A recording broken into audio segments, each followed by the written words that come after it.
ബ്രേക്ക്ഫാസ്റ്റിന് വേണ്ടി വളരെ പെട്ടെന്ന് തയ്യാറാക്കാൻ പറ്റുന്ന റവ ദോശയുടെ റെസിപ്പിയാണ് ഞാൻ ഇന്ന് നിങ്ങളുമായിട്ട് ഷെയർ ചെയ്യാൻ പോകുന്നത്. ഇത് വളരെ ഹെൽത്തിയും അതുപോലെ നമുക്ക് വളരെ ഈസി ആയിട്ട് പ്രിപ്പയർ ചെയ്യാൻ പറ്റുന്ന റെസിപ്പിയാണ്. ഇതിനെ നമ്മൾ ആദ്യം ഒരു ബൗൾ എടുത്ത് അതിലേക്ക് 1 കപ്പ് റവ,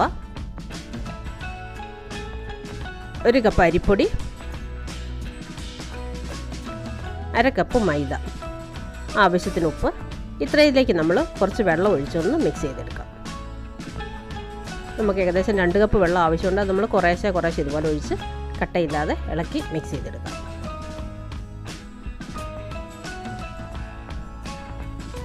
ഇത് നല്ലൊരു സ്മൂത്ത് ബാറ്ററായിട്ട് നമുക്ക് റെഡിയാക്കി എടുക്കണം. ഇനി ഇത് അധിക സമയം നമ്മൾ കുളിക്കാനായിട്ട് വെക്കുമോ ഒന്നും ആവശ്യമില്ല. ഇത് നമ്മൾ ഉണ്ടാക്കിയെടുത്ത് കഴിഞ്ഞാൽ ഒരു 30 മിനിറ്റ് കഴിയുമ്പോൾ നമുക്ക് ദോശ ഉണ്ടാക്കിയെടുക്കാൻ പറ്റുന്നതാണ്. ഇതിലേക്ക് നമ്മൾ 1 കപ്പ് ഒനിയൻ ചോപ്പ് ചെയ്തത്, 1 സ്പൂൺ ഇഞ്ചി അരിഞ്ഞത്, 2 സ്പൂൺ പച്ചമുളക് ചെറുതായി അരിഞ്ഞത്, കുറച്ച് കറിവേപ്പില അരിഞ്ഞത്, കുറച്ച് മല്ലിയില അരിഞ്ഞത്, ഇത്രയും കൂടെ ചേർത്ത് ഒന്നുകൂടെ മിക്സ് ചെയ്ത് കൊടുക്കുക. ഇതിലേക്ക് 1.5 സ്പൂൺ നല്ല ജീരകം, 1 സ്പൂൺ കുരുമുളക് പൊടി ഇതോടെ ചേർത്ത് ഒന്നുകൂടെ മിക്സ് ചെയ്ത് കൊടുക്കാം.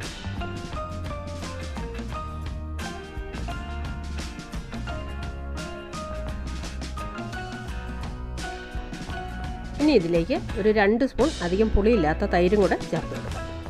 ഇതൂടെ ചേർത്ത് ഒന്നുകൂടെ ഇളക്കി മിക്സ് ചെയ്തെടുക്കാം. ഇതിലേക്ക് നമ്മൾ കുറച്ചുകൂടി വെള്ളം കൂടെ ചേർത്ത് കുറച്ചുകൂടെ മാറ്റം ലൂസാക്കി മിക്സ് ചെയ്യാം. ഈ ഒരു കൺസിസ്റ്റൻസിയാണ് നമുക്ക് ആവശ്യമുള്ളത്.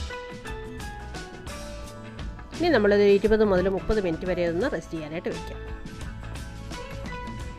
30 മിനിറ്റ് കഴിയുമ്പോൾ നമുക്ക് മാവ് ഒന്ന് നോക്കാം എങ്ങനെയുണ്ടെന്ന്. ഇതിൽ നമ്മൾ ഈ റവ ആയതുകൊണ്ട് കുറച്ച് വെള്ളം ഇത് അബ്സോർബ് ചെയ്യുന്നതുകൊണ്ട് കുറച്ചൊന്ന് തിക്കായിട്ടുണ്ടാവും. നമ്മൾ കുറച്ചും കൂടെ ഒന്ന് വെള്ളം ഒഴിച്ച് ഒന്നുകൂടെ ലൂസാക്കി എടുക്കാം. ഇതാ ബാറ്റർ റെഡി ആയിട്ടുണ്ട്. ഇനി ഒരു പാൻ അടുപ്പത്ത് വെച്ച് പാൻ നന്നായിട്ട് ചൂടാകുമ്പോൾ മാവ് ഇതുപോലെ കോരി ഒഴിച്ച് നമുക്ക് ദോശ ഉണ്ടാക്കിയെടുക്കാം.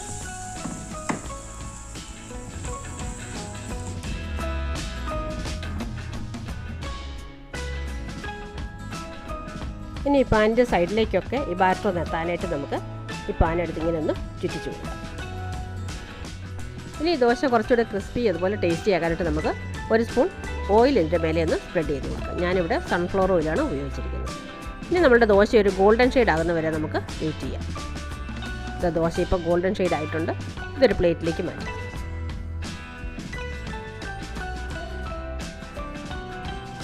ഇനി ഇതൊരു സെർവിങ് ഡിഷിലേക്കൊന്ന് അറേഞ്ച് ചെയ്യാം. ഇതിന് സൈഡ് ഡിഷായിട്ട് നമുക്ക് ടൊമാറ്റോ ചട്നിയോ അല്ലെങ്കിൽ കോക്കനട്ട് ചട്നിയോ ഉപയോഗിക്കാവുന്നതാണ്. ഇത് വളരെ എളുപ്പത്തിൽ നമുക്ക് തയ്യാറാക്കാൻ പറ്റുന്ന ഒരു ഹെൽത്തി ഡിഷാണ്. നിങ്ങൾക്ക് എല്ലാവർക്കും ഇഷ്ടമായെങ്കിൽ എല്ലാവരും ട്രൈ ചെയ്യുക.